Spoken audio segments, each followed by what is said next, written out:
Salam sejahtera kepada sahabat-sahabat Sediti. Okay guys, Alhamdulillah King Sediti dah berjaya buat timing kuda.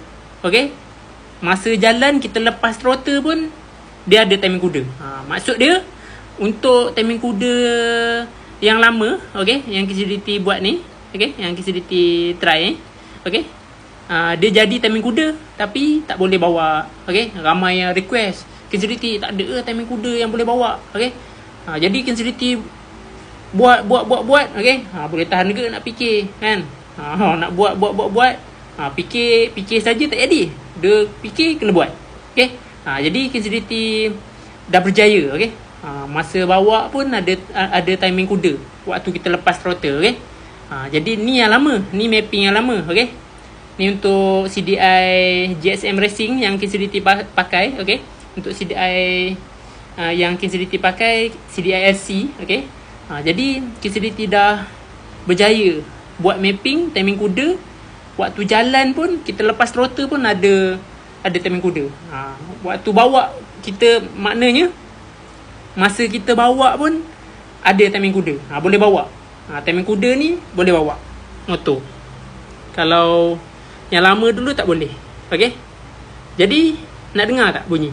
Sekejap King Sediti start Okey, kita dengar yang lama dengan yang baru. Okey. Yang lama tak boleh bawa, yang baru boleh bawa. Okey. Maksud dia kalau mod nombor 2 timing kuda dia kalau kita pulas dia akan mati. Okey. Tapi mod nombor 6 okey.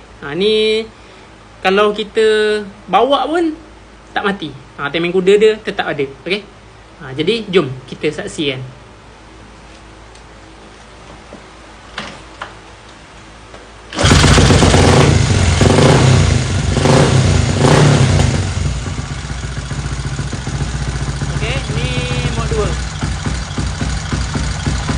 Ni timing kuda yang lama. Ni tak boleh bawa. Kalau kita pulas dia akan mati. Okey, macam ni. Pulas mati. Tak boleh bawa. Dia tak boleh bawa lah. Jadi yang baru dia ada masa dia mati, ada masa tak mati. Nombor 2 tapi tak boleh bawa lah. Yang boleh bawa mod nombor 6.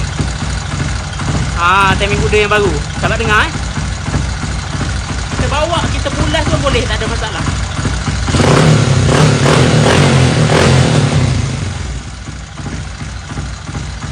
Okey, sahabat dengar bunyi timing kuda. Okey, ni tak ada. Ni tak ada. Ni tak ada timing kuda, yang ni ada timing kuda yang boleh bawa.